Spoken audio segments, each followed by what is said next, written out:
Principal, ng Silla Principal. Okay? Silla Principal. So now, in the chapel, you will see the first class relics. So these are the past collections.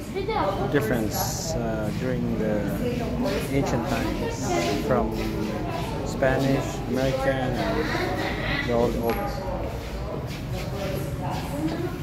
Saint Vianney, Saint Vianney is a patronage of extraordinary priests, no? So pwede nyo lapitan, you can pray, you can present the prayer.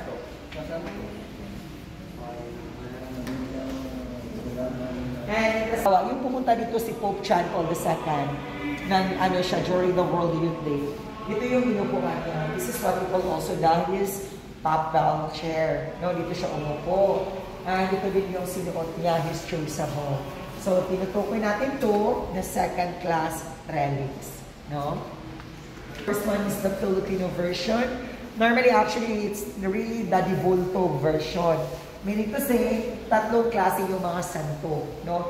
Meron siyang de Volto that is purely made of wood, tapos stand, gano'n. Meron din siyang the Bastador. Usually, the Bastador, you will see that meron siyang pitikot, no? European saint, no? And the Gonsi, actually, this is just a replica of the Gonsi. It's a removable or flexible. Pwede siyang ma-remove or flex. Okay? So you will just stay here. Here, no? The Spirit of Jesus is here. Okay? Before, around 16, 17, 1800s, even 19th centuries, yung mga pare nakatalikod yung nagmas, no? They used to have this mass. So, when they start with this mass, this is what we call the beginning of the mass, the proclamation of the gospel, and the recessional. Meaning to say, sa simulan yung misa, nakatalikod yung pare, no? Ito yung una niya. Then the readings are here, no? Pero yung sa huli is washing of hands, which is yung labahan na. Pero, binago yun, no? Sino yung nagbago? Si Pope, no?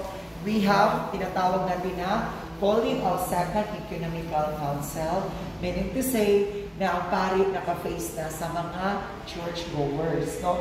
Yung tinatawag natin yan, the Second Calling of Ecumenical Council, which also considered as the Vatican II. Very good.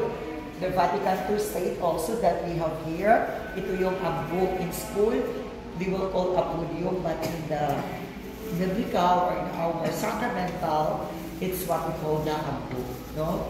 And with this detress, the detress is the chair, the bishop, the deacon, and the priest. So it's what we call now the Vatican II. And you're not praying for the Vatican III, no? Iba na yung Vatican II. Mahirap kasi pang mag-Vatican. Kasi yung mag-elect ng Pope, tinatawag yan conclave. They have to, what?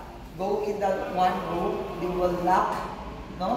Ilalak sila sa door, mag-elect sila ng bagong Pope. Then ashes will come out, lalabas yung puso.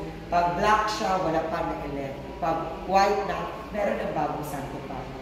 And of course, sometimes, diba, maalala niyo na si Cardinal Vidal, yung Cardinal natin sa Cebu, pumunta sa Roma para they have to elect a new Pope. But I think there was a heresy that it was Cardinal Vidal talaga na tinutoast nila. But actually, we are in the Asian country.